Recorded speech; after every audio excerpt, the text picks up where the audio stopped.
Sa mga nag-aabang dyan, narito na po ang libreng pa-feng shui advice ni Master Hans Kua. Alamin na natin ang ating kapalaran ngayong araw dito lang sa Hans Sabi. Rise and shine! Mga ka-RSP, narito na po ang gabay, patnubay palalat, prediksyon ngayong araw ng Monday. Happy Monday mula kay Master Hans Kua. Para sa mga pinanganak ng Year of the Rat, magiging magaan ang love life ngayong araw, maging positive at maging bukas sa pakikipag-usap. Blue at 9 ang swerte kay Year of the Rat. Kay Ox naman tayo, magkakaroon ka ng maraming opportunity dahil sa pakikasama mo. Ingatan lang na masira ang pangalan dahil sa hindi maayos na work output. Pink at 6 ang swerte kay Year of the Ox. Kay Tiger naman tayo, hindi lahat na nagsasabi ng totoo. Mag-ingat sa mga nakapaligid sa iyo at nagpapanggap na kaibigan. Yellow at 4 ang swerte kay Year of the Tiger. Kay Rabbit naman tayo, iwasan ang overspending sa budget. Maglaan para makapag-survive sa next payday.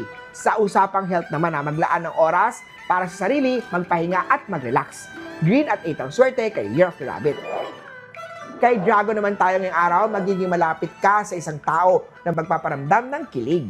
Iwasan kung committed ka na. Pero go lang kung single naman. Gray at 1 ang swerte kay Year of Dragon. Kay Snake naman tayo, mag-ingat sa mga taong biglaan nagiging sweet kung may hinihingi. Marami niyan. White at 2. Sa mga pinanganak ng Year of the Horse naman, when in doubt, go out. Matutong magtanong o kumonsulta sa mas may karanasan bago sumabak sa investment. Purple at 3 ang swerte kay Year of the Horsey. Sa Goat naman tayo, ang pagiging open sa feedback ay magpapabuti sa iyong performance. Huwag damdamin ang mga negative judgment. Orange at 5 ang swerte kay Year of the Goat. Kay Monkey naman tayo, huwag matakot humingi ng tulong sa mga kasamahan kung kinakailangan. Bigyan pansin ang mga taong laging nandyan para sa'yo.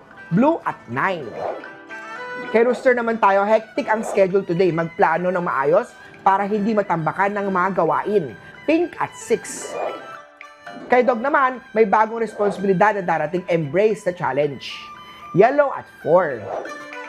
Sa mga Year of the Pig naman, mabagal ang takbo ng iyong araw dahil sa bad flow ng energy. Piyaw Charm ang makakatulong to change that energy to positive. Ang Amethyst naman ay magandang mag-dispel ng negative energy. Green at 1 ang swerte kay Year of the Piggy. Muli po, ito po yung mga gabay, patnubay palalaan, prediksyon lamang ni Master Hans Kua. Nasa inyong mga kamay, nasa lalay ang inyong tagumpay. Kaya always be positive at i-claim ang mga swerte, mga ka-RSP.